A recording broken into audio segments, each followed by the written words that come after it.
बिस्मिल्लाहिर्रहमानिर्रहीम। अस्सलाम वालेकुम। उम्मीद करूँगा कि आप सब खैरियत से होंगे और शुरू करूँगा आज का व्लॉग।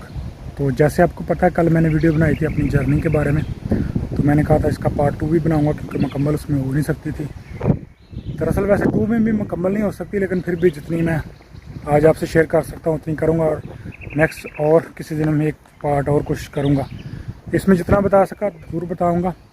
और यहाँ से जहाँ मैंने छोड़ा था कि कैंप में, जो कैंप में गीज़न में कैंप है, जर्मनी का शहर है गीज़न, वहाँ का कैंप है जिस कैंप में मैं गया था, जहाँ पे मुझे रखा गया था, यानी जहाँ पे मेरी फिंगर वगैरह हुए थे या मेरा पूरा जाती उन्होंने पहले तो बायोडाटा नाम वगैरह, उसके बाद फिर आगे उन्होंने मुझे भेजा, कमरा दिया। मतलब वो बहुत बड़ा कैंप होता है, उसमें कमरा एक दिया जिसमें मेरे साथ 2 पाकिस्तानी भी थे, 2 अफगानी थे और भी थे लोग, और भी मुख्तलिफ़ मुल्कों के लोग थे। तो कैंप के बाद उस दिन मुझे कैंप दिया, कमरा दिया, एंटर किया, कमरा दिया।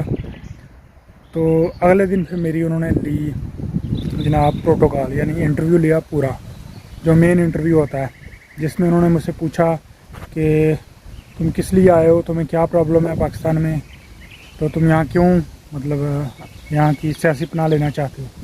तो फिर सारा मैंने उन्होंने बताया कि मेरी जान को खतरा है, ऐसा ऐसा जो भी हो। बहुत लंबा इंटरव्यू था, तकरीबन 1 घंटे का इंटरव्यू था। तो इंटरव्यू लेने के लिए उनके पास एक डालमेचर यानी एक तर्जमा करने के लिए बंदा होता है, वो पाकिस्तानी है। तो क्योंकि जर्मन तो हमें आती नहीं आती, हर जर्मन थोड़ी आ जाती है, लेकिन उन्होंने रखा होता है बंदा जो तर्जमा करके उनको आगे बताता है, तो फिर वो सारा लिख ही जाते हैं। तो उसमें टाइम तो लगता ही 1 घंटा लग गया। 1 घंटे बाद उन्होंने मुझे दोबारा कमरे में भेज दिया, और अगले दिन फिर वो वहाँ पे कपड़े वगैरह ना देते हैं आपको, ठीक है ना। तो कपड़ों के लिए उन्होंने बुलाया मुझे, फिर 2-3 पैंटें, 2 शर्टें, ऐसी चीज़ें दी उन्होंने मुझे। और उसी दिन फिर मुझे उन्होंने एक पेपर दिया कि जिसमें मैं अब जर्मनी में, मतलब अब यहाँ रह सकता हूँ। इजाज़तनामा एक होता है, पेपर तरह का होता है एक, तो उस पर सारी डिटेल लिखी होती है, नाम, ड्रेस वगैरह, ये वो सारा कुछ, किसने यहाँ पे मतलब सियासी पनाह ली हुई है। तो वो 6 महीने का बनाते हैं। वहाँ तकरीबन वो बना था 2 महीने का, तो 2 महीने का बनाया था उन्होंने। तो जैसे ही मेरी मतलब उन्होंने ट्रांसफ़र, यानी कहते हैं मुझे किसी और शहर में भेजना था जहाँ मैंने मुस्तकिल रहना था, तो वहाँ जाके फिर दोबारा मुझे नया मिलना था। तो वहाँ पे बेसिकली आप बाहर नहीं जा सकते, और खाने का ये सिस्टम है कि हफ्ते के आपको उन्होंने 50 यूरो देने हैं। उस टाइम मार्क थे, 50 मार्क देने हैं। और खाने को सुबह उन्होंने आपको नाश्ता, ब्रोचन वगैरह, जैम वगैरह जैसे नॉर्मली होता है वो, और उसके बाद फिर आपको दोपहर को उनका वो खाना होता है अजीब सा, आलू वगैरह या ऐसा कुछ था। मुझे तो वो बिल्कुल खाना मज़ा नहीं आता था। 50 मार्क मिलते थे। तो हम कमरे में 4 लोग थे, कमरा बड़ा था, तो कमरे में 4 लोग होते हैं, उसमें बेड लगे होते हैं ना ऊपर नीचे ऐसे, दो ऐसे करके। तो 4 लोग थे हम कमरे में। तो फिर हम ना पैसे डाल के ना तो सामान ले आते थे काफ़ी। तो उस टाइम इतनी महंगाई नहीं थी जो आजकल महंगाई है, तो काफ़ी सामान आ जाता था हमारा, काफ़ी गुजारा हो जाता था। किचन भी अवेलेबल था वहाँ पे, तो खाना पीना या सारा कुछ वहाँ पे हम कर लेते थे। वहाँ पे बाहर जाने की इजाज़त होती थी, लेकिन आपने बता के जाना है, और वापस आपने 7 बजे बंद होता था। वो 7 बजे के बाद गेट बंद हो जाता, अंदर आ सकते हैं ना बाहर जा सकते हैं। 7 बजे से पहले हमने अंदर आना होता था। तो हम ज़्यादा बाहर जाते भी नहीं थे शुरू में, क्योंकि पता नहीं था इतना, मार्केट ही जाना, थोड़ा पता कुछ ले आना, और घूमने बहुत कम जाते थे। अंदर ही बहुत बड़ी जगह थी वो, काफ़ी जगह बड़ी थी, अंदर ही फुटबॉल वगैरह खेल लेना या क्रिकेट वगैरह खेलना, ऐसी कुछ एक्टिविटी कर लेनी। वहाँ तकरीबन 1 महीना रहा हूँ मैं। 1 महीने बाद जाके मेरी उन्होंने ट्रांसफ़र की, वहाँ से दूसरे शहर भेजा मुझे एसन में, क्योंकि सूबे होते हैं, उन सूबों में, मुख्तलिफ़ सूबों में जब भेजते हैं तो फिर वो आपको बताते हैं। वहाँ पे लिस्ट लगती है ना हर हफ्ते, किन किन बंदों का इनाम आ जाता है, वो उनको मतलब ये इस सूबे में या इसी सूबे में किसी शहर में भेज रहे हैं या दूसरे सूबे में भेज रहे हैं। तो हर हफ्ते लिस्ट लगती थी, तो मैं देखता तकरीबन 1 महीने बाद मेरी लिस्ट लगी। तो इतवार वाले दिन लिस्ट लगती थी, और सोमवार वाले दिन वो लोगों को लेके जाते थे। जिनको दूर भेजना था उनको टिकट देते थे, और प्लेटफार्म बस अपना स्टेशन पे छोड़ते थे, और बता देते इस ट्रेन पे बैठो और यहाँ चले जाओ। और जिनको नज़दीक यानी 100 किलोमीटर 150 किलोमीटर था, उनको गाड़ी में लेके जाते थे। तो मेरा जो ना वो नज़दीक ही था, 100 किलोमीटर पे, यानी फ्रैंकफर्ट के पास ही शहर उस टाइम वहाँ पे हुआ था। तो वहाँ पे मुझे फिर गाड़ी पे वो लेके गए। तो उसी कैंप में मुझे उन्होंने रखा। जब इस कैंप में पहुंचा तो जहाँ पे एक कमरे में तकरीबन 3 लोग थे, तो उसी कमरे में मुझे भी रहना था। पाकिस्तानी थे ऑलरेडी, ये खुशकिस्मती मेरी कि वहाँ भी पाकिस्तानी थे रहे। तो वो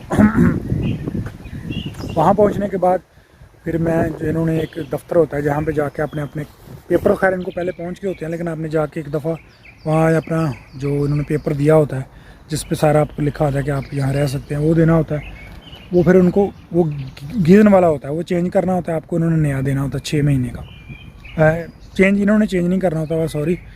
तो उन्होंने सिर्फ वो देखना होता है, उसकी फ़ोटोकॉपी करनी होती है और उसके बाद उन्होंने आपको पैसे इशू करने होते हैं। तो यहाँ आने के बाद आपको पैसे ज़्यादा मिलते हैं। तो मुझे मिलते थे 250, मुझे याद है 250 मार्क मिलते थे। तो वो एक स्टड का दफ्तर होता है, वहाँ से जाके आपको ये स्लिप बना देते हैं। स्लिप के ज़रिए आपने दफ्तर में जाना है, वहाँ से 250 यूरो लेने, मार्क लेने हैं, और फिर आपने जो भी खाना पीना जो भी करना है आगे आपने करना है। और जो पेपर है उस वजह उसको कहते हैं, वो जो अपने मुझे मिला था 3 महीने का, वो भी मुझे 2 महीने रहते थे। वो फिर मुझे जहाँ अभी जिस सिटी में रह रहा हूँ ना मैं, इस सिटी में पीछे आपको मैं दिखाता हूँ, ये दफ्तर हैं सारे, ये सारे दफ्तर हैं पीछे, यहाँ से वो मिलता है। यहाँ से आगे मुझे 6 महीने का वो पेपर मिला था, 6 महीने की आगे मेरी यहाँ पे मेल्डिंग हुई, 6 महीने का मुझे यहाँ पेपर मिला। वो हर 6 महीने बाद आना है, जब तक आपका केस जो है ना वो मतलब आपको यहाँ की सिटीज़न देते नहीं प्रॉपरली, वो आपको हर 6 महीने बाद यहाँ से आके वो पेपर अपना लेना ही लेना। तो अगर नहीं लेंगे तो फिर वो आपको समझेंगे आप कहीं चले गए तो फिर आपके लिए मसला हो सकता है। इसलिए वो हर 6 महीने बाद ख़त्म होने से कोई हफ्ता पहले आपको वो ख़त लिखते हैं कि आपका ख़त्म हो गया तो आके नया ले जाओ, तो फिर आपने नया लेना आता है। उसके बाद फिर जब मुकम्मल मेरी यानी पक्की कह लें जैसे जहाँ पे यहाँ मतलब कैंप में आ गया, उसके बाद फिर दूसरा काम फिर आगे हमारा यही होता है कि हम अब काम ढूंढें, कोई हमें जॉब मिले। तो उस टाइम जॉब मिलनी मुश्किल नहीं थी, लेकिन ज़बान मेन थी, ज़बान का बड़ा मसला था, क्योंकि शुरू में आपको ज़बान तो आती नहीं है। तो वहाँ एक पाकिस्तानी थे, उनसे मैंने बात की, कहते ठीक है हम पता करेंगे। वो ख़ुद काम करते थे, उनके पास इतना टाइम तो होता नहीं था। तो मैं सारा दिन कमरे में बंद तो रह नहीं सकता था, मैं ऐसे अपने तौर पे भी जाता था कुछ साथ वाले शहर में पूछना जितना मुझे आना, लफ्ज़ सीख कुछ उनसे सीखे, कुछ अपने तरीके से सीखने की कोशिश की, कुछ इंग्लिश कुछ जर्मन, इस तरह कर के मैं ना पूछता था काम, लेकिन फिर भी मुश्किल हो जाती थी, बहुत मुश्किल होती थी, बहुत स्ट्रेस होती थी। फिर एक बंदे ने मुझे काम बताया कि पाकिस्तानी है अपना बंदा, तो वो ना पेपर डलवाता है, अखबार वगैरह डलवाता है, तो वो 60 जो मार्क देता था मुझे याद है।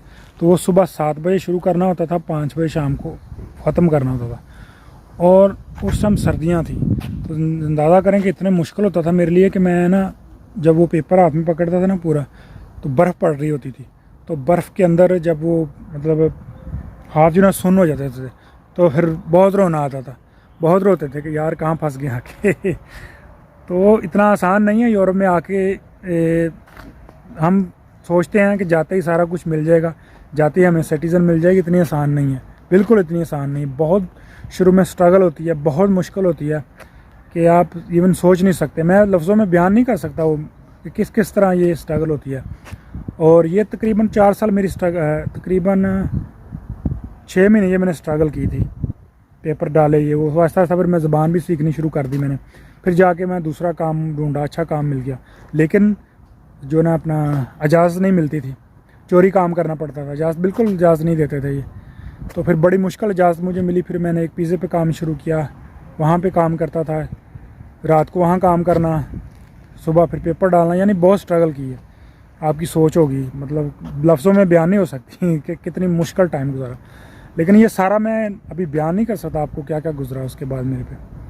जॉब तो चलो जो 6 महीने मैंने डाल की ना, इसका तो अंदाज़ा नहीं आप कर सकते किस तरह थी कि मतलब बहुत रोता था मैं आगे घर में शाम को, हाथ जो ना वो सुन्न हो जाते थे, सख्त जैसे हो नहीं जाते पत्थर, इस तरह हो जाते होते थे। तो बाकी यहाँ यूरोप में आना इतना आसान नहीं है, लेकिन आसान तरीका आजकल यही है, एजेंट भेजते हैं। तो आसान तरीका एक ही है कि अगर कोई आपको वर्क परमिट पे मिले ना, वीज़ा वर्क परमिट, जिस तरह इटली है, स्पेन है, वहाँ पे वर्क परमिट मिलते हैं, वहाँ से किसी आप एजेंट से रब्ता करें तो वहाँ के वर्क परमिट पे आएँ। अदरवाइज़ अगर दूसरे तरीके से आते हैं और जर्मनी में आना चाहते हैं तो फ़िलहाल वो जो ना इरादा कैंसिल कर दें।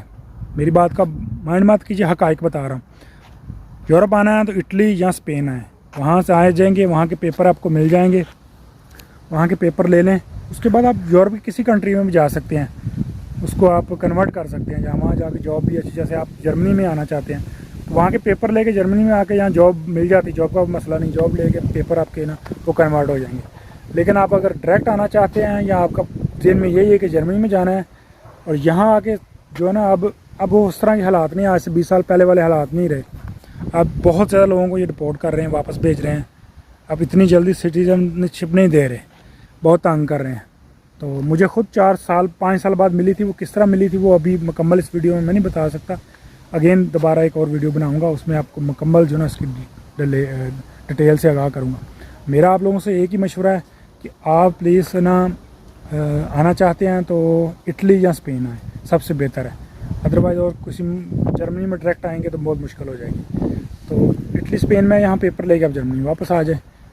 तो उम्मीद करूँगा ये आज का वीडियो आपको पसंद आएगी, आपकी मालूमात में कुछ इजाफा ज़रूर होगा, और अच्छी लगे तो लाइक शेयर ज़रूर कीजिएगा और मुझे अपनी दुआ में याद रखिएगा। इसी के साथ मैं ये व्लॉग एंड करता हूँ और नेक्स्ट बनाऊँगा, मज़ीद मालूमात दूँगा इस हवाले से किस तरह बेहतर है, कौन से मुल्क किस तरह बेहतर है। जो मैंने अभी बताया वो मेरे इटली और स्पेन है, लेकिन फिर भी मैं आपको मज़ीद जो ना एक वीडियो बनाऊँगा मुकम्मल इस पर, और उसमें मैं आपको डिटेल बताऊँगा। तो इसी के साथ मुझे दीजिएगा इजाज़त, दुआ में याद रखिएगा, हमेशा खुश रहें, अल्लाह ताला आप सबको कामयाब करे और मुझे भी अपनी दुआ में याद रखिएगा। अल्लाह हाफिज़।